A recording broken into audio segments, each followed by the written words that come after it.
qui a des années-lumière. Quelqu'un qui veut développer ce que c'est l'adoration, c'est qu'il doit grandir dans la révélation de Dieu comme étant mon Père. Ce n'est pas toujours instinctif. Ça paraît normal. Même dans l'Ancien Testament, les Juifs priaient Dieu. Le Juif ne priait pas Dieu le Père.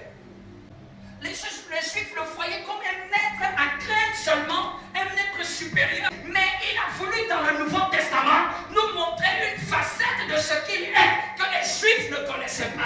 Quand on dit Père, c'est-à-dire qu'il est la source par laquelle je suis sorti. C'est-à-dire que tu le sais, mais le problème, je ne parle pas de le savoir. Je veux que tu en sois conscient. C'est deux choses différentes. Que je sache que Dieu est un Père et que j'ai la conscience qu'il est mon Père. Laissez-moi vous dire, Dieu est plus ton Père que ton Père biologique. Dieu est plus ton Père que ton Père spirituel. C'est Dieu qui permet le Père biologique pour t'aider à prendre soin de ton éducation et de ton corps. C'est Dieu qui donne le Père spirituel pour bâtir ton esprit, forcer ton esprit. Mais la référence de tous les pères, c'est Dieu. Le Père par excellence, c'est Dieu. Quand je prends pour ce que Dieu est un Père, c'est-à-dire qu'un Père éduque, un Père réprimande, un Père corrige, un Père enseigne, un Père bâtit, un Père te donne ses valeurs. Quand Dieu est ton Père, c'est qu'il faut attendre à ce qu'il te transfère ses valeurs. Il faut attendre à ce qu'il te transfère son éducation. Il faut attendre, c'est que ce n'est pas genre Dieu, quelqu'un qui est éloigné. Un Père, il veut te transférer un héritage. Et après, il dit que ton nom soit sanctifié. Là maintenant, le deuxième point de ce que c'est, comment adorer Dieu, que ton nom, le nom de Dieu, soit saint. Ça veut dire quoi? Ça veut dire que je ne peux pas adorer Dieu en étant sale.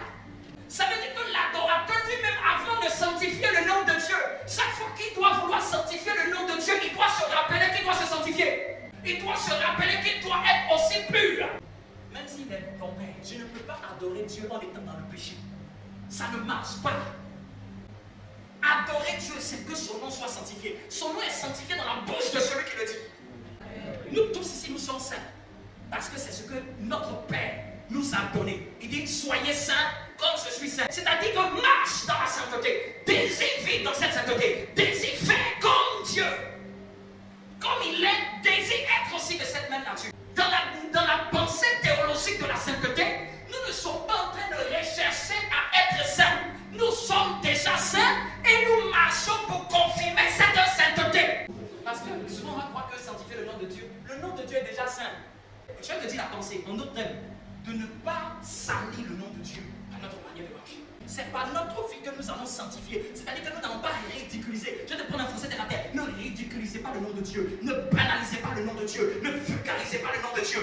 Faut pas banaliser. Faut pas salir le nom de ton Père. C'est ce qu'il me dit. Je te dis dans le français de la terre. Ne salissez pas le nom de Dieu. Ne banalisez pas le nom de Dieu. Ne rendez pas impur le nom de Dieu. Ne donnez pas une mauvaise réputation à Jésus sur la terre par votre manière de marcher. Donc quand je suis chrétien, si par moi quelqu'un a eu une mauvaise pensée de l'église, j'ai péché contre Dieu. Ça veut dire, je dois sanctifier le nom de Dieu par la qualité de ma marche. Troisièmement, que ton règne. Un adorateur, c'est quelqu'un qui va rechercher le règne de Dieu. Et il nous dit dans la prière, priez que mon royaume vienne. Qui parle du royaume, parle de la royauté de Dieu. Qui parle de la royauté, parle du Dieu qui est roi. Et qu'est-ce que fait un roi? Un roi, c'est quelqu'un qui domine sur le territoire. Donc quand le règne de Dieu vienne, c'est d'abord dans ta vie. Il y a des domaines, si Dieu ne règne pas, Satan va t'attaquer et te malmener.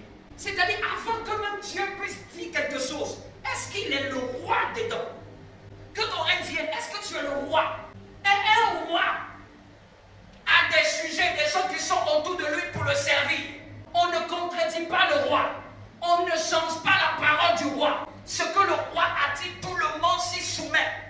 C'est une chose de reconnaître Jésus comme mon Père. Mais c'est une autre révélation de reconnaître Jésus comme mon roi. Quand tu le reconnais comme ton roi, tu sais que tu n'as pas d'autre choix de t'y soumettre. Tu sais que tu n'as pas d'autre choix qui soit aux commandes. Tu sais que tu n'as pas d'autre choix qui soit à la tête.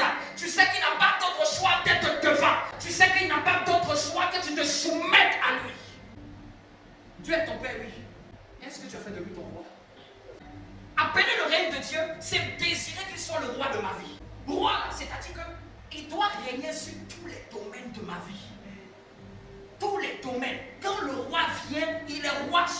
domaines. Il n'y a pas de roi sans un domaine. Tous les domaines de ma vie. Financier, il est le roi. Matrimonial, il est le roi. Santé, il est le roi. Éducationnel, il est le roi. Socialement, il est le roi. Familièrement, il est le roi. C'est-à-dire que Dieu règne dans chaque domaine de ma vie. Dans mes pensées, il est le roi. Dans mes émotions, il est le roi. Dans